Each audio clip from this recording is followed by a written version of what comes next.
Hi friends. ఇంట్లో వాళ్ళంతా కూడా దీపని నిలదీస్తూ ఉంటారు. ఇక బిడ్డని పోగొట్టుకోవాలనుకుంటుందంటూ అంతా కూడా అనరాని మాటలు అంటూ ఉంటారు.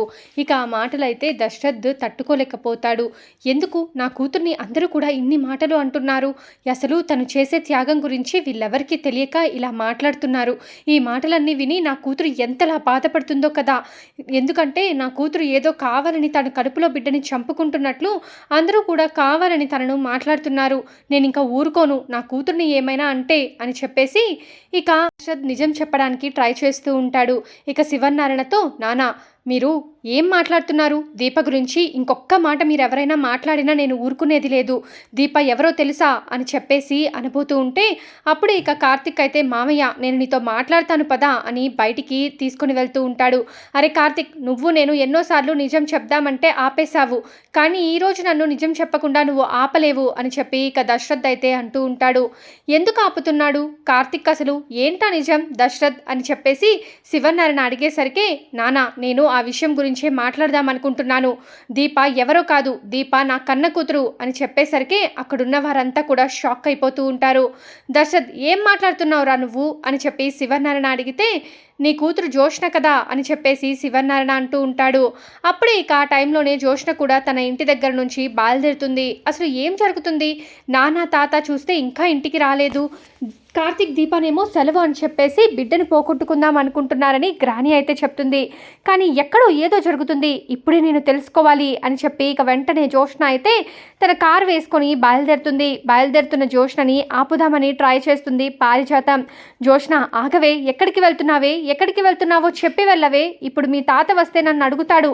అసలే నేను ఇంట్లో నుంచి బయటికి వెళ్ళొద్దన్నాడు, ఎందుకు ఏంటి అని అడిగితే నేను ఏం సమాధానం చెప్పాలి జోష్న, ఆగు అని చెప్పేసి పారిజాతం ఎంత ట్రై చేస్తున్నా కూడా పారిజాతం మాటల్ని జోష్న వినకుండా తను వెళ్ళిపోతుంది. డైరెక్ట్గా కాంచన ఇంటికి అయితే వెళ్తుంది. కాంచన ఇంటికి వెళ్ళేసరికి అక్కడ దీప గురించి డిస్కషన్ జరుగుతూ ఉంటుంది. ఎప్పుడైతే లోపలికి వెళ్దామని జోష్న కాలు లోపలికి పెట్టబోతుందో దీప నా కన్న కూతురు అని దశరథ్ చెప్పేసరికి లోపలికి వెళ్ళిపోతున్న జోష్న గుమ్మం దగ్గరే ఆగిపోయి అసలు ఏం మాట్లాడుకుంటున్నారు, అసలు డాడీకి ఏమన్నా నిజం తెలిసిపోయిందా అని చెప్పి అక్కడే ఆగిపోతూ ఉంటుంది. ఇవన్నీ కూడా విని ఆ తర్వాత మనకి ఏదైనా పనికొచ్చేది ఉంటే అప్పుడు లోపలికి వెళ్దాం అని జోష్న అనుకుంటూ ఇక దశరథ్ చెప్పిన మాట అయితే విని ఒక్కసారిగా షాక్ అయిపోతుంది. డాడీకి నిజం తెలిసిపోయింది, నేను అనుకున్నదే జరిగింది, ఏదో జరుగుతుంది అని అనుకుంటూనే ఉన్నాను, జరగాల్సింది జరగనే జరిగింది, డాడీ అందరికీ నిజం చెప్పేస్తున్నారు, నేను కనుక ఇప్పుడు ఎంట్రీ ఇస్తే నా పని ఇంకా అంతే అని చెప్పి జోష్న అయితే బయటే నిలబడి ఉంటుంది. అప్పుడే ఇక ఎప్పుడైతే దశరథ్ దీప నా కన్న కూతురు అన్నాడో దాంతో ఒక్కసారిగా కుర్చీలో కూర్చున్న శివనారాయణ లేచి నుంచుంటాడు. ఏంటి దశరథ్, ఏం మాట్లాడుతున్నావు నువ్వు? నా మనవరాలు నీ కన్న కూతురు జోష్న కదా, దీప కన్న కూతురు అంటావేంటి అని చెప్పేసి అనేసరికి ఇక తన ఫోన్లో ఉన్న రిపోర్ట్స్ అయితే చూపిస్తాడు శివనారాయణకి దశరథ్. జోష్న శాంపిల్స్ అయితే మ్యాచ్ అవ్వనట్టుగా ఆ రిపోర్ట్స్లో ఉంటుంది. ఆ రిపోర్ట్స్ చూసి శివనారాయణ ఏంట్రా నువ్వు ఏం మాట్లాడుతున్నావు అసలు?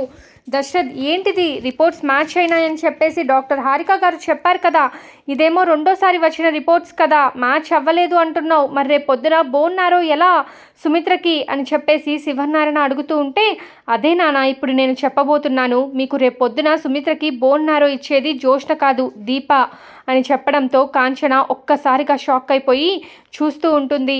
ఏం మాట్లాడుతున్నావన్నయ్య, నా మేనకోడలు జోష్న ఉండగా దీప బోన్ మ్యారో ఎలా ఇస్తుంది? అయినా కన్నవాళ్ళు రక్త సంబంధికులే కదా ఈ బోన్ మ్యారో ట్రాన్స్ప్లాంటేషన్కి అర్హులయ్యే వాళ్ళు అని కాంచన అడుగుతూ ఉంటుంది. చెప్పాను కదమ్మా, జోష్న ఆస్తి కోసమే నాటకం ఆడుతుంది. జోష్న దీప చిన్నప్పుడుగా ఉన్నప్పుడే పిల్లలిద్దరినీ మార్చేసింది పారిజాతం పిన్ని. నాన్న మీద ఉన్న పగతో నా మీద ఉన్న ద్వేషంతో పిల్లల్ని మార్చేసింది. అందుకే దాసు కూతురైన జోష్న ఇప్పటి వరకు కూడా నా కూతురిలాగా అన్ని అష్టైశ్వర్యాల మధ్య పెరిగింది. కానీ నా కన్న కూతురైన దీప మాత్రం ఎక్కడో అనాథుల్లాగా బ్రతికింది అని చెప్పి దీపని తన గుండెలకు హత్తుకొని తన కళ్ళ వెంట కన్నీళ్లు పెట్టుకుంటాడు దశరథ్. ఆ మాట వినడంతో అక్కడున్న వారంతా కూడా షాక్ అయిపోతూ ఉంటారు. అప్పుడే అనసూయ అయితే ఏంటి బాబు మీరు చెప్పేది, దీప మీ కన్న కూతురా? నేను ఎప్పుడూ అనుకోలేదు కదా బాబు, దీప ఎవరో కాదు ఏదో ఒక గొప్పింటి బిడ్డ అయి ఉంటుందని నేను ఫస్ట్ నుంచి కూడా అంటూనే ఉన్నాను. దీప ఇంకా నీకెవరూ లేరు అనే లోటు లేదే, నీకు అమ్మ నాన్న అందరూ కూడా ఉన్నారే, నిన్ను పువ్వుల్లో పెట్టి చూసుకుంటారు, నువ్వు అదృష్టవంతురాలివే అని దీప తల మీద నిమురుతుంది అనసూయ. అప్పుడే కాంచన అయితే, అన్నయ్య నేను నమ్మలేకపోతున్నానన్నయ్య, జోష్న నీ కూతురు కాదా, దీప నీ కన్న కూతురా, ఏంటన్నయ్య ఇది, దీప నా సొంత మేనకోడలా అని చెప్పేసి కాంచన అడుగుతూ ఉంటుంది. అవునమ్మా, అదే నేను నీకు ఇప్పుడు చెప్పబోతున్నాను. నా కన్న కూతురు నీ సొంత మేనకోడలు జోష్న కాదు, దీపే అని చెప్పడంతో ఒక్కసారిగా కాంచన అయితే దీపని పట్టుకొని తన దగ్గర కూర్చోబెట్టుకొని తన వడిలో తల పెట్టించుకొని తల నిమృతూ ఏడుస్తూ ఉంటుంది. నిన్ను బయట దానివన్నీ అన్నానే, నన్ను క్షమించవే, నువ్వు నా సొంత మేనకోడలివి, నా రక్తానివి నువ్వు అని చెప్పేసి దీప నుదుటిన ముద్దు కూడా పెడుతుంది కాంచన. ఇదంతా చూస్తున్న జోష్న అయితే దిమ్మ తిరిగిపోతూ ఉంటుంది.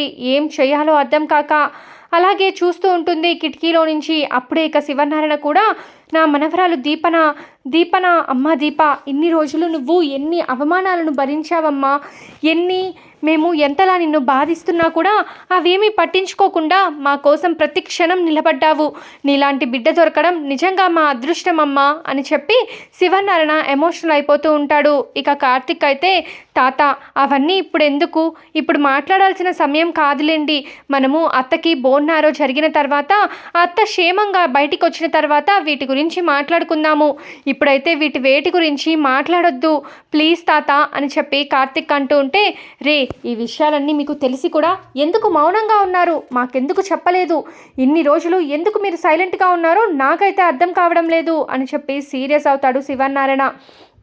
అప్పుడు ఇక శివనారాయణ అయితే, దీప నా మనవరాలు, దీప పేరు మీద నేను ఆస్తి మొత్తం రాసేస్తాను, ఆ జోష్ణకి జిల్లి కవ్వ కూడా ఇవ్వను, దాన్ని ఇంట్లో నుంచి మెడబట్టి బయటికి గెంటేస్తాను, ఇక పారిజాతాన్ని అయితే పోలీసులకి పట్టిస్తాను అని చెప్పి శివనారాయణ అంటూ ఉంటాడు. ఇక అప్పుడే కాంచన అయితే, అన్నయ్య అంతానే బాగానే ఉంది, కానీ దీప ఎందుకని అబార్షన్ చేయించుకుంటుంది, ఈ విషయంలో నువ్వు కూడా ఉన్నావని మేము ముగ్గురు మాట్లాడుకుంటుంటే విన్నానని పారిజాతం పిన్ని నాకు రాత్రి ఫోన్ చేసి చెప్పింది, నాకు అప్పుడే అర్థమైంది నీకు కూడా విషయం అంతా తెలుసు అని, కానీ ఎవ్వరు కూడా నాకు చెప్పలేదు అని చెప్పేసి అంటూ ఉంటుంది కాంచన. ఇక కార్తిక్ అయితే, అమ్మ దాని గురించి నేను చెప్తాను అని చెప్తూ ఉంటే, చెప్పరా ఇప్పటికైనా నీ నోరు విప్పరా అని చెప్పేసి కాంచన అంటుంది. అవునమ్మా, రేపు పొద్దున బోన్నారో ఇవ్వాల్సింది దీపే, కానీ అత్తకి బోన్నారో దీప ఇవ్వాలంటే కడుపులో బిడ్డ బ్రతకదు అని డాక్టర్ గారు ముందే చెప్పారు, కానీ తన కడుపులోని బిడ్డను సైతం వదులుకోవడానికి సిద్ధపడింది తన కన్న తల్లి కోసం. ఈ దీప మంచిగా వెలుగునిస్తుందే కానీ ఎవరి జీవితాన్ని కూడా ఆర్పేయదమ్మా అని చెప్పేసి దీప మీద చెయ్యి వేసి ఏడుస్తూ ఉంటాడు కార్తిక్. అప్పుడే ఇక కాంచన కార్తిక్ని పట్టుకొని, ఇంత భారాన్ని ఎలా మోస్తారా మీ ఇద్దరు, మీ మనసులో ఇంత బాధని పెట్టుకొని ఎలా పైకి సంతోషంగా ఏమీ తెలియనట్టుగా ఉన్నారా, ఆయన ఎందుకు ఇలా చేశారు, ఎందుకు మా దగ్గర నిజాన్ని దాచారు, ఈ విషయాన్ని ఎప్పుడూ మాకు చెప్పాల్సింది కదా, దీప నా మేనకోడలంటే నేను ఎంతలా సంతోషించేదాన్ని అని చెప్పి కాంచన అయితే కార్తిక్ని అంటూ ఉంటుంది. అమ్మా దీప, నేను నిన్ను ఎన్ని మాటలు అన్నా కూడా ఎందుకమ్మా మౌనంగా అన్నీ భరిస్తున్నావే తప్ప తిరిగి నన్ను ఏ రోజు ప్రశ్నించలేదు అని చెప్పి కాంచన అడిగితే, ఇక ఆ మాటలకి దీప అయితే సైలెంట్గా ఉంటుంది. ఇక దశరథ్ అయితే, నువ్వు నా కూతుర్ని అన్ని మాటలు అంటున్నా కూడా చూసావు కదా చెల్లమ్మ ఎంత మౌనంగా ఉందో, అమ్మా నా కూతురు కాదు, నా కన్న బిడ్డ కాదు, నా కన్న తల్లే, నా కన్న తల్లి ఎలా చూసుకోవాలో నా బిడ్డ నన్ను అలాగే చూసుకుంటుంది, నా కోసం అలాగే ఆలోచిస్తుంది, సుమిత్ర బతకకపోతే నేను బ్రతకనని తెలిసి తన బిడ్డని కూడా త్యాగం చేయడానికి రెడీ అయిపోయిందమ్మా నా కన్న కూతురు దీప అని చెప్పి దశరథ్ అయితే అంటాడు. ఇక అప్పుడు కాంచన అయితే, నేను అర్థం చేసుకోలేకపోయాను, నన్ను క్షమించండిరా, అరే కార్తిక్ నన్ను క్షమించరా అని చెప్పి అంటూ ఉంటుంది కాంచన. కన్న బిడ్డను కూడా కనీసం ఈ భూమిని కూడా చూడలేని ఆ పసికందుని మీరు పోగొట్టుకోవడానికి రెడీ అయ్యారు అని చెప్పేసి అంటూ ఉంటుంది కాంచన. అయితే దీంతో ఇక జోష్న అయితే నిజం తెలుసుకుంటుంది. అంటే వీళ్ళు బిడ్డని పోగొట్టుకునేది మమ్మీ కోసమా, మమ్మీని బ్రతికించడం కోసం వీళ్ళ బిడ్డని పోగొట్టుకుంటున్నారా, అంటే వీళ్ళు ఎప్పుడూ రిపోర్ట్స్ అన్నవి తీసేసుకున్నారు, ఎప్పుడో వీళ్ళు బ్లడ్ టెస్ట్ చేయించుకున్నారు, బావ దగ్గర ఉండి దీపకి బ్లడ్ టెస్ట్ ఎప్పుడూ చేయించాడు, కానీ ఈ విషయం ఇప్పటి వరకు బయట పెట్టలేదు అనుకుంటూనే ఉన్నాను, ఎక్కడో ఏదో ఏదో జరుగుతుంది అని, కానీ నేను పసిగట్టలేకపోయాను అని చెప్పి జ్యోత్స్న అయితే అనుకుంటూ ఉంటుంది. ఇక జ్యోత్స్న తన మనసులో అనుకుంటూ రేపు బోన్ మ్యారో దీప కనుక ఇచ్చేస్తే దీపని అందరూ కూడా నెత్తిన పెట్టుకుంటారు, కాబట్టి దీపని బోన్ మ్యారో ఇవ్వకుండా ఆపాలి. దీప అసలు హాస్పిటల్కే వెళ్ళకుండా చేస్తేనే అప్పుడు ఇక అందరూ కూడా నా దారిలోకి వస్తారు అని చెప్పేసి ఆలోచించుకొని దీపని ఏం చెయ్యాలో అని చెప్పేసి ఆలోచించుకుంటూ అక్కడి నుంచి అయితే వెళ్ళిపోతుంది జ్యోత్స్న. డైరెక్ట్గా ఇంటికి వెళ్ళిపోయి పారిజాతం రూమ్లోకి అయితే వెళ్తుంది. గ్రాని, నీకు నేను చాలా విషయాలు చెప్పాలి, నాకు చాలా భయం వేస్తుంది గ్రాని అని చెప్పేసి జ్యోత్స్న అయితే పారిజాతంతో అంటూ ఉంటుంది.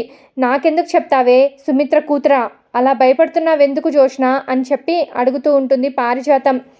ఇక పారిజాతం అడుగుతూ ఉంటే ఎవరు ఏమీ అనలేదు, కానీ అక్కడ ఏం జరుగుతుందో తెలుసా, అక్కడ నువ్వు ఏదో అనుకున్నావు, కార్తిక్ దీపకి చుక్కలు చూపిస్తుంది కాంచన అనుకున్నావు, కానీ అక్కడ అసలైన నిజాన్ని బయట పెట్టేశారు గ్రాని. నేను మమ్మీ వాళ్ళ కూతుర్ని కాదు అని, ఈ ఆస్తి వారసురాల్ని కాదు అనే నిజం బయటపడిపోయింది అని చెప్పేసరికి ఇక పారిజాతం షాక్ అయిపోతుంది. ఏం మాట్లాడుతున్నావే, నిజం ఎవరికి తెలుసని? ఆ దాసుగాడు ఇక్కడ లేడు కదా, నిన్నే నాకు చెప్పాడు ఊరు వెళ్తున్నానని, మరి ఇంతలోనే ఆ నిజం ఎవరు చెప్పారు అని చెప్పి పారిజాతం అడుగుతూ ఉంటుంది. గ్రాని, ఆల్రెడీ నీ కొడుకు బావ దీపకి అలాగే నాన్నకి కూడా నిజం చెప్పేశాడు. నాన్నకి తెలిసిపోయింది నేను తన కన్న కూతుర్ని కాదు అని చెప్పి, నాన్నకి తెలియడమే కాదు అత్తకి అందరికీ కూడా చెప్పేశాడు డాడీ అని చెప్పడంతో ఒక్కసారిగా పారిజాతం అయితే టెన్షన్ పడుతూ ఉంటుంది. ఏంటి నువ్వు చెప్పేది, ఇప్పుడు ఏం చేయాలి అని చెప్పి పారిజాతం అయితే టెన్షన్ పడుతూ ఉంటుంది. ఏం లేదు గ్రాని, ఈ విషయం అందరికీ తెలిసిపోయింది, కానీ ఈ విషయాన్ని అయితే ఇంట్లో వాళ్ళు ఏమీ తెలియనట్టుగానే మన ముందు నటిస్తారు. ఎందుకో తెలుసా, మమ్మీకి ఆపరేషన్ జరగాలి కదా, సో అందుకోసమే మన ముందర తెలియనట్టుగా నేనే ఇంటి వారసురాలన్నట్టుగా అందరూ నటిస్తుంటారు. కానీ వాళ్ళు అలా నటించడం మనకి అర్థమైపోయింది, ఎందుకంటే వాళ్ళకి నిజం తెలిసిపోయిందన్న విషయం నాకు తెలిసింది కదా, మనం కూడా ఏమీ తెలియనట్టు నటిద్దాము. ఒకవేళ మనకి నిజం తెలిసిపోయింది అన్న విషయం కనుక వాళ్ళకి తెలిస్తే ఇక వాళ్ళు మనల్ని ఏదో ఒకటి చేస్తారు. అందుకే ఇప్పుడు మనం ఏం చేయాలో తెలుసా, మమ్మీకి ఆపరేషన్ జరగకుండా చేయాలి, మమ్మీ ప్రాణాలతో బ్రతకకూడదు. అప్పుడు వీళ్ళంతా కూడా కుమిలి ఏడుస్తారు, కుమిలి ఒక్కొక్కరు చచ్చిపోతారు, అప్పుడు ఈ ఇంటికి వారసురాలు నేనే అవుతాను అని చెప్పి జ్యోత్స్న అనగానే, అది ఎలా జరుగుతుందే, ఇప్పుడు నువ్వు చెప్పినట్టు నీ బ్లడ్ శాంపిల్స్ మ్యాచ్ అయ్యాయి కదా, మరి నువ్వే కదా బోన్ మ్యారో ట్రాన్స్ప్లాంటేషన్కి నువ్వే కదా అన్నీ సహకరించాలి అని చెప్తే, ఎవరు చెప్పారు గ్రాని నా శాంపిల్స్ మ్యాచ్ అయ్యాయని? ఇవంతా కూడా దీప కార్తిక్ బావ ఆడుతున్న నాటకం. నా శాంపిల్స్ మమ్మీ శాంపిల్స్కి మ్యాచ్ అవ్వలేదు, కానీ వాళ్ళ మ్యాచ్ అయ్యేలా అందరికీ నిరూపించారు. మరి నీ శాంపిల్స్ మ్యాచ్ అవ్వకపోతే మరి బోన్ మ్యారో ట్రాన్స్ప్లాంటేషన్కి ఎలానే ఇప్పుడు సుమిత్ర వారసురాలు మాత్రమే కదా ఆ బోన్ మ్యారో ట్రాన్స్ప్లాంటేషన్కి డోనర్ అవ్వాలి. మరి నీ శాంపిల్స్ మ్యాచ్ అవ్వలేదంటే ఇప్పుడు సుమిత్రకి బోన్ మ్యారో ఎవరు చేస్తారు? మరి సుమిత్ర ఎలా బ్రతుకుతుంది? బ్రతకదు కదా, ఇంకెందుకు నీకు టెన్షన్, ఏం టెన్షన్ పడకు అని చెప్పి పారిజాతం అంటే, లేదు గ్రాని, మమ్మీ అసలైన కూతురు ఈ ఇంటి వారసురాలు వాళ్ళకి తెలుసు, ఆమె ఎవరో కాదు దీప అని చెప్పగానే, ఏంటి నువ్వు మాట్లాడేది, దీప ఇంటి వారసురాలా, సుమిత్ర దశరథుల కూతురా, ఏం మాట్లాడుతున్నావు నువ్వు అని చెప్పి అనగానే, అవును గ్రాని, ఈ విషయం నాకెప్పుడో తెలుసు, కానీ ఈ విషయం నీకు చెప్తే నువ్వు అందరికీ కూడా చెప్పేస్తావని నేను ఈ విషయం నీకు చెప్పకుండా దాచాను. కానీ ఈ విషయం నాకు చాలా రోజుల క్రితమే తెలుసు, నాకే కాదు దాసుకి కూడా తెలుసు, అలాగే డాడీ దీప కార్తిక్ బావకి కూడా తెలుసు. అందుకోసమే వాళ్ళు నా బ్లడ్ శాంపిల్స్ మ్యాచ్ అవ్వవని తెలిసి రెండోసారి బ్లడ్ శాంపిల్స్కి నా శాంపిల్స్కి బదులుగా వాళ్ళ శాంపిల్స్ ఇచ్చారు. దీప తన కన్న తల్లిని కాపాడుకోవడం కోసం తన కడుపులో ఉన్న బిడ్డని కూడా త్యాగం చేస్తుంది. అందుకే వాళ్ళు ముగ్గురు కూడా డాడీ దీప కార్తిక్ ఈ విషయం గురించే మాట్లాడుకుంటున్నారు. ఎలా అయినా మమ్మీని కాపాడుకోవాలని వాళ్ళు సిద్ధపడ్డారు, దానికోసమే ఏం చేయడానికైనా రెడీ అయిపోయారు అని చెప్పగానే ఇక పారిజాతం అయితే, ఈ విషయాలన్నీ నీకెలా తెలుసు, ఎవరు చెప్పారు అని చెప్పగానే, ఇప్పుడు నేను కాంచన అత్త వాళ్ళ ఇంటికి వెళ్ళాను, అక్కడ అంతా కూడా గ్రూప్ మీటింగ్ పెట్టారు, లోపలికి వెళ్లకుండా బయట నుంచే విందాము, నాకు ఏదైనా పనికొచ్చే విషయం ఉందేమో అని చెప్పి బయటే ఉన్నాను. అప్పుడు ఒక్కొక్కరు మాట్లాడుకుంటూ ఉంటే ఈ విషయాలన్నీ కూడా తెలుసుకున్నాను. ఇక లోపలికి ఎంట్రీ ఇవ్వకుండా డైరెక్ట్గా ఇక్కడికి వచ్చేసాను. ఇప్పుడు మనం ఏం చేయాలో తెలుసా అని చెప్పి జ్యోత్స్న అంటే, ఏం చేయాలో చెప్పే, ఈ విషయం అందరికీ తెలిసిపోయింది, ఇక నన్ను జైలుకి నిన్ను ఇంటి నుంచి బయటికి గెంటేస్తారు, ఇప్పుడు మనం మనం ఏదో ఒకటి చేసి తప్పించుకోవాలి. ఏం చేయాలో చెప్పే, నువ్వు నా మనవరాలివే అని పారిజాతం అంటుంటే, గ్రాని ఏం చెయ్యాలో నేను మొత్తం ప్లాన్ అంతా కూడా సిద్ధం చేసుకున్నాను.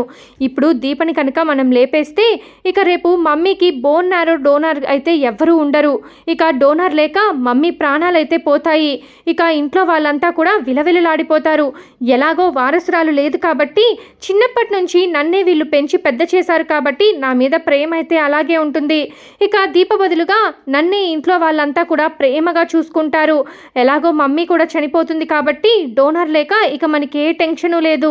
ఇక వీళ్ళంతా కూడా ఈ విషయం గురించి పెద్దగా పట్టించుకోరు, మమ్మీ గురించి బాధపడుతూ ఉంటారు.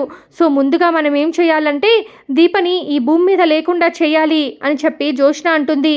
నిజమేనే, ఇలా ఈ పని కనుక మనం చేసినట్లయితే మనం సేఫ్ అయిపోతాం. లేకపోతే నువ్వు నేను ఇరుక్కుంటాం, చాలా పెద్ద సమస్యలో పడిపోతాం. ఏం చేస్తామో చెప్పు, దీపని ఎలా అయినా సరే చంపేద్దాం. దానికి నేను నీకు సపోర్ట్ చేస్తాను. నువ్వు ఏం చెప్తే అది చేస్తాను. ఏం చేయాలో చెప్పు, నేను అదే చేస్తాను అని చెప్పి పారిజాతం అయితే జోష్నతో అంటుంది. నేను చెప్తాను గ్రాని, నేను క్లియర్గా ప్లాన్ వేసుకున్నాను. ఇదిగో నీకు ప్లాన్ చెప్తున్నాను, ఇలాగే చెయ్యి అని చెప్పి జోష్న అయితే పారిజాతంతో అంటుంది.